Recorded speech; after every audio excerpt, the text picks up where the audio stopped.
he's got a nice UFC flyweight championship to go along with the Olympic gold medal, but Genri Sehuddo is far from finished, DC. He will try to continue and expand his legacy here in another big spot tonight. Genri Sehuddo already considers himself the greatest combat athlete of all time. And he obviously has a claim to that when you stand atop the podium in the Olympic Games, and then you get the belt wrapped around your waist by Dana White as a UFC champion. Not many guys can say that. Sehuddo has done that, and he's done that through hard work, commitment, and an ability to always get up for the big moments.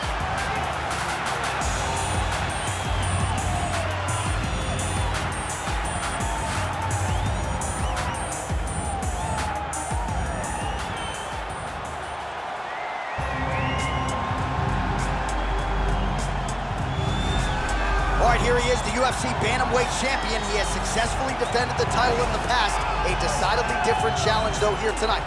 Prevailing wisdom is that this will be his toughest title defense to date. The odds suggest that this is a close matchup on paper, but he believes he's one of the GOATs, one of the greatest of all time. If you want to be that, certainly got to make good on this title defense tonight.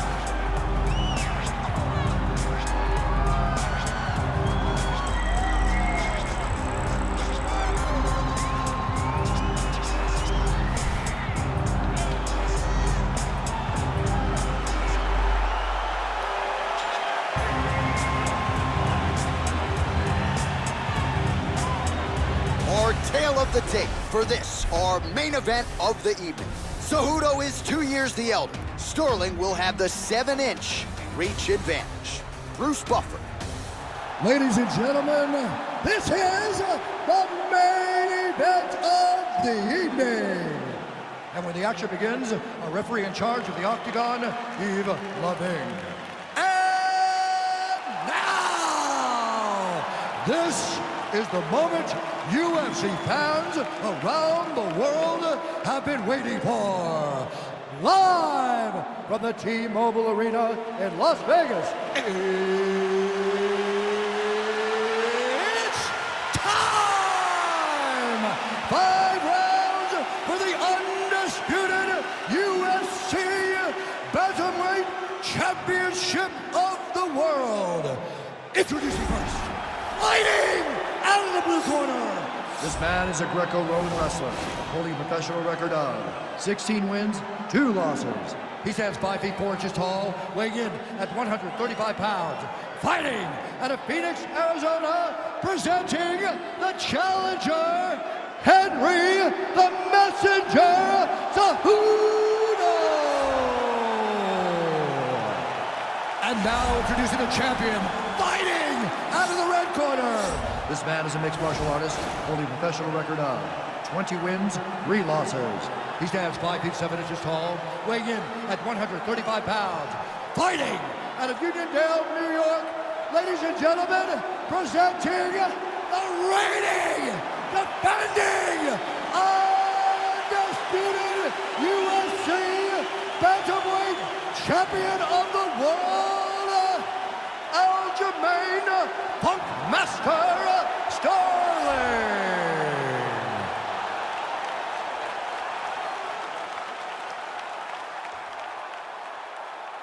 UFC belt on the line. Protect yourself at all time. Obey my command at all time. If you want to touch love, do it now. Go back to your corner.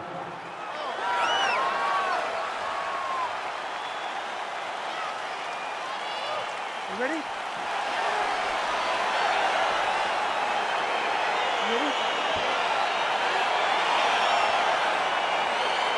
All right, so here we go from T-Mobile Arena in Las Vegas, Nevada, and wherever you are in the world, most fighters on this roster, to a man, to a woman, they want the chance at some point to make this walk here. You absolutely want to fight in Las Vegas. Before it was the MGM Grand, it was the Mandalay Bay.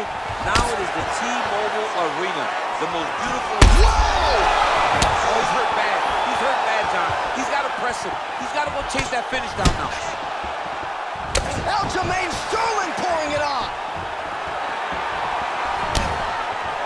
He's really using his reach advantage there with that punch. Now he's masterful from here. Oh, he went to a single, switch to a high crotch. Oh! Big slam takedown. That was beautiful. All right, half guard now. Not a fighter you want in half guard against you. For the bottom fighter, what does he need to do? he needs to secure his underhook. He's got to be fighting for underhooks. One of the most key things you can do as a bottom fighter stuck in half guard is try to frame. You frame and push your opponent away from you. By pushing him away from you, he will then want to come back into you. Right. It's like when I push you back, you want to go forward. So as he comes forward, hand goes off the face, let it slip into an underhook, build up to your elbow, then go chase your single leg. This is high-level grappling, John, from a Brazilian Jiu-Jitsu black belt named Daniel Cormier. Whoo! Wrist control, wrist control. He loaded up on that right hand, too. Well, he's more than content to work off of his back, DC, where he has been a magician in his UFC career.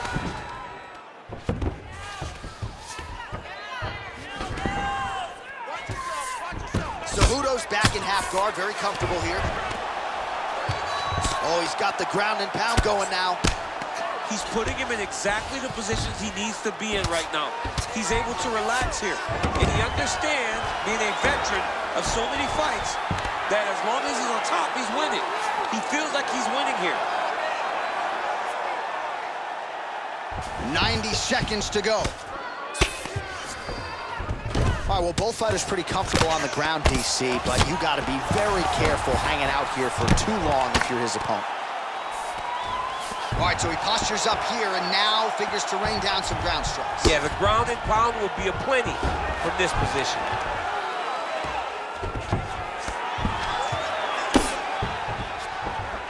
All right, 45 seconds now to go in the round. Lands with the ground and pound. Crazy accuracy and efficiency with these ground and pound strikes here, and if you're the opponent, you got to intelligently defend or the referee's going to stop it. You got to defend, but you can see him now starting to gain posture, and the intensity at which he's throwing these ground strikes is starting to improve. It's starting to elevate because he knows that he can get the finish. Nice job. But you're going to knock him out of the octagon. This round, I need you to push even more. He knows you're going to come hard, so he's going to be ready. All right, well, his kicking game was outstanding in that round. We'll see if his opponent can make the adjustments, but take us through the replays before we get there. It's always weird to watch a young fighter start to come into his own. Early in his career, he did not have this ability. He did not have the ability to dictate and control fights with his legs. Now he does, and he looks like a future champion in the making. All right, here we go as our next round gets underway. His striking was money in that previous round. Gotta think he'll pick up where he left off. All about the money. It was greenback, cash, dollar bills, y'all. Every single strike he landed was on point, it was accurate, and it was heavy. Every time he let loose, he was able to land to great effect. Big punch lands over the top. And a nice job to stick with it there to complete the takedown.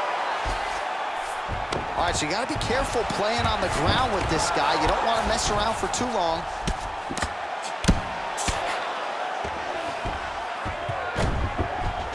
Oh, nice job using his strength there to posture up. We'll see what he can do now. He's going to start looking to land big shots from the top. All right, north-south position now. We'll see who transitions first. All right, working out of side control here. His opponent trying to control posture, but you got to be careful here. Well, there are a few things more fun to watch in mixed martial arts than these type of transitions and scrambles on the ground. High-level grappling can really be entertaining. 3 minutes now to go in this one. Sterling's back to the side control now. Strong bottom work here, staying busy. All right, half guard position here. We'll see what he can do with it. A lot of weapons at his disposal from this dominant position. Oh, man. I feel for a wrestler, this is the most dominant position in all of fighting because wrestlers love control. Right. And to have your upper body free and your legs able to hold your opponent in position, it is like striking gold. Build your posture, throw your punches, big damage, but then always control the far side underhook. This is a great position for a top fighter.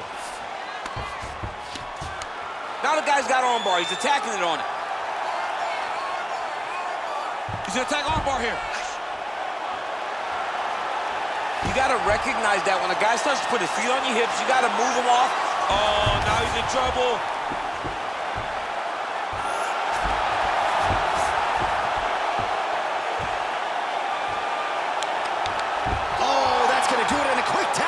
as he gets it done by submission. He got the arm straight. He got the pressure with his hips to force his opponent to tap, and he wins the fight. The Funk Master delivers.